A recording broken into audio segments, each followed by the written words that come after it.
I set the world record for the half marathon. I thought, I wonder if I could turn around and do this again. And I went to the New York City Marathon, not to run it, but to win it. But I didn't catch the leader until exactly 26 miles. So I led the New York City Marathon for 385 yards and won it, set the 5th fastest time in history, and that really was the crowning moment for me.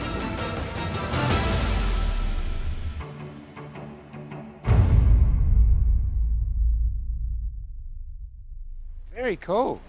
Well, you know, first of all, I have to tell you how proud I am of you guys, because you're marathon runners just like me.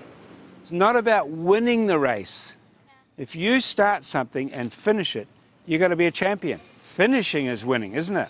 So what are we going to do today? In 1960, Sir Edmund Hillary, one of the first men to climb Mount Everest, came to my school. And he told us that Mount Everest wasn't high enough for your goals, your dreams, and your aspirations. That was a defining moment for me, because I suddenly wanted to think beyond Mount Everest. Running was something that was very, very special to me. My brother and I we were born to run. Running together, he was starting to show a lot of potential. At that time, I started focusing more on his running than on mine. He understood the principles and philosophy of training, and so he was able to then better channel those ideas in his language down to me. And suddenly there was a chance that he could go to Munich. In 1971, the big thing was to win the Olympic trials and to qualify, because I hadn't done either. That's where my brother realized that nobody else was going to do the pacemaking. To get the times, you couldn't sit back. You had to be on the ball right from the gun when the gun went, and I would set the pace. And he said, you follow me, you sit right in behind me and do exactly what I tell you. And then with 300 metres to go, I would call him through. He moved over to the second lane and said, go. And he said it in such a way that I was such a fright I took off. And I'm running down the back straight into the turn, and the next thing is I see him on the right-hand side of the home straight yelling at me, and I go, whoa, how did he get there so fast? And it came over the loud hailer that he had broken the qualifying time from you, and we just hugged each other. And I went on to win the Olympic trials. It really was then, will I be going to the Olympics? Yes, I will. I coached my brother to reach the Olympics. One of the greatest moments of my life is that trial, yes.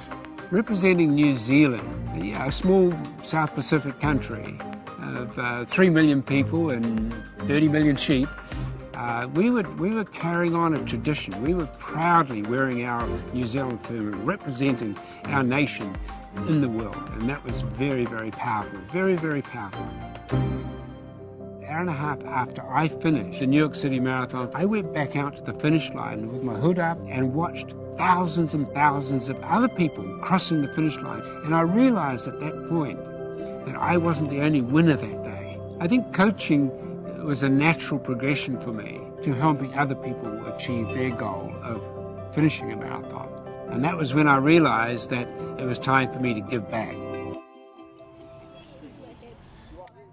Okay, so what are we going to talk about?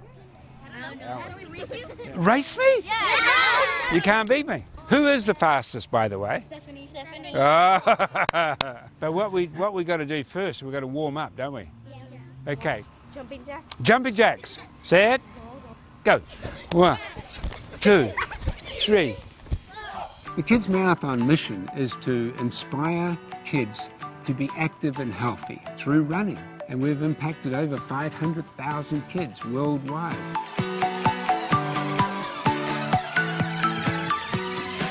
You see, running when I grew up was a form of punishment. You misbehaved, you had to go and do laps. But this school, that the kids actually know it's fun to go out and run. It's like a good exercise, good encouragement, and you get to make new friends, so it's like fun. A result that we see from the Kids Marathon is just an overall positive attitude. We had students that didn't think they could run one lap around our playground. For the very first time in their lives, if they set a goal, they could actually reach that goal. This is the Rod Dixon medal, ran 26.2 or 8 miles.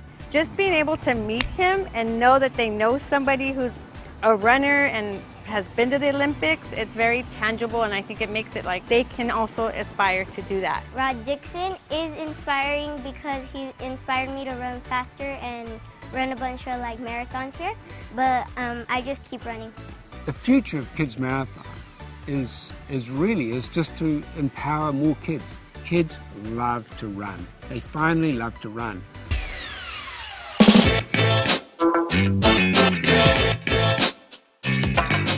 My career had spanned a good 15 years. I've never announced my retirement because I haven't retired. I'm still going. I'm still doing what I'm doing because I still love what I'm doing.